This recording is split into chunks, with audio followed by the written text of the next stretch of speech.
Hello, it's Karen, the Weekend Craftaholic, and I've got a quick share of my Pocket Advent Calendar exchange for 2021. All the details will be down below in the description box if you don't know what I'm talking about. This is the third year I've done it, so if you're familiar with my channel, you'll know exactly what I'm talking about. But if you are new, I'm going to put some links to some other videos which will explain it a bit more for you. The idea of the exchange is that it needs to be flat, and it's a pocket advent exchange, right? So it needs to fit into a pocket.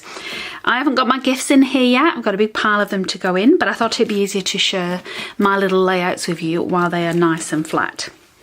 Now, the first year I did this, I did ask my participant, Eva, what kind of traditional style she liked, was it colours, all that jazz, so I could tailor it to her needs. Last year I just used from my stash, and I've done the same again this year.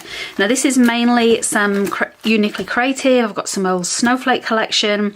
I've got some Rosy Studios, which you may have seen in a recent haul. So I've got a few bits and bats, a bit of a mishmash of products in this. Now this year I decided not to do it numerical order. I've got it all a little bit random, and as you can see, I'm just using 12 by 12 pocket pages from these are Becky Higgins ones.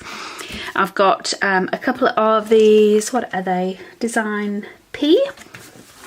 A couple of Design P's, and then I've got a Design R as well. So this is going to be my final page. I'm going to choose this as my final page because I've got some 6x4s here. So as we lead up to Christmas, my recipient will get some bigger gifts. So let me quickly show you what I've done. You can see I have used lots of little ephemera pieces, die cuts.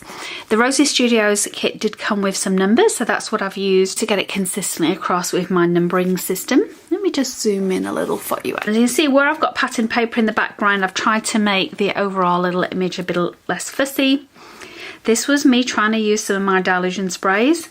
Looks a bit criminal, doesn't it? I tried to mask it with some Kaiser Mists over the top. This one, I've just, again, uniquely creative, some random kits with just some little embellishments with that. And then this is where the Rosy Studios one comes in again. I'm not normally a traditional person. I don't know how I like the traditional ones, but I do like the design in this one, which is why I thought I'd keep it pretty consistent. And then some of these poinsettias have come in, a bit more of a modern colour with this very traditional, very patterned background. So I've just layered some sentiments on that. This is one of my favourite layouts. I love the brightness of this red against this background, as well as some of these little stamps as well that I've used throughout. This is where you'll see the snowflake collection come in. I'm using up that from a couple of years ago. You see the little bird as well, that was part of it, as well as some of these gold snowflakes, so hopefully they're showing through. So you've obviously missed Christmas. I do believe there may be an Easter one, so stay tuned. Subscribe to my channel if you're not and you're interested. Otherwise, have a look at the Stamp Spot and follow them on Instagram. Michelle will have all the details on her Instagram and Facebook when the time comes a bit closer. And I'm just going to quickly show you some of these as well. I don't want to spend too long. The second half of my video, I'm going to do a bit of a reveal of the kit that I receive, and I'm going to be very, very good. I'm just going to look at it day by day, but I will give you a sneak peek of all of the layouts that come in. And the very last page to show you, as I mentioned before, this has now got some of the 6x4 sheets in. So this was using some of the new mica sprays. I do love the effect of that. Probably not coming through with the plastic pocket over the top, but that's the pine needle one, I believe.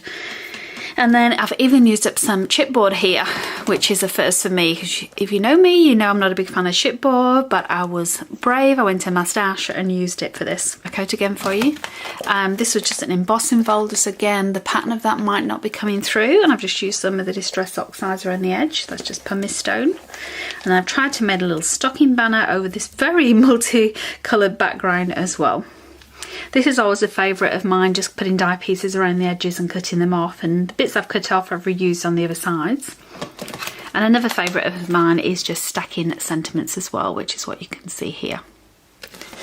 So that is my Pocket Page of Advent Calendar complete, ready to stuff the little gifts on the inside, and then it is off in the post tomorrow. You can just see what I receive for my Advent Calendar in exchange. I'm going to jump right to that now. So this is my Pocket Advent Calendar exchange that I've received.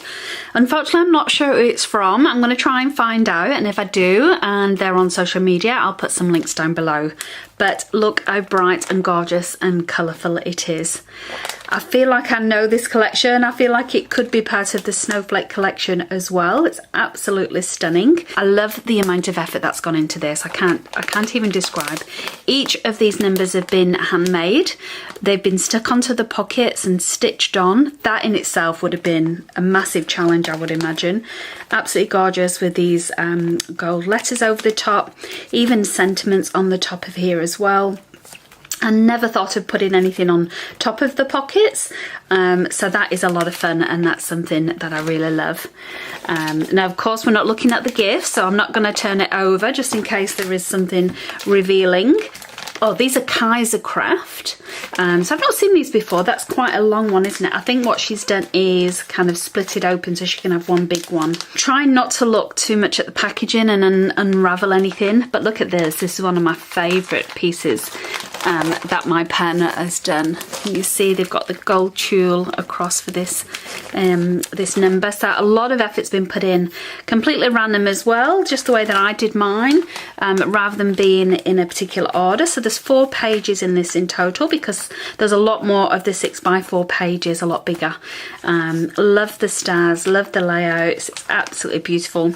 I'm going to hang this from my craft room door, and this is a Becky Higgins one actually, so this is design E. So I love these 6x6 pockets as well. I've been trying to get my hands on that. But how much fun is this exchange? I love it. Every year I do it. I wouldn't miss out. I believe there is going to be an Easter one, so please check out the Stamp Spot on Instagram. I'll put all the links down below so you can keep informed in case you want to get involved. It is a lot of fun. It's great to see what people send, as well as obviously great making stuff for someone else to receive. So this is going to make my Christmas that little bit more special.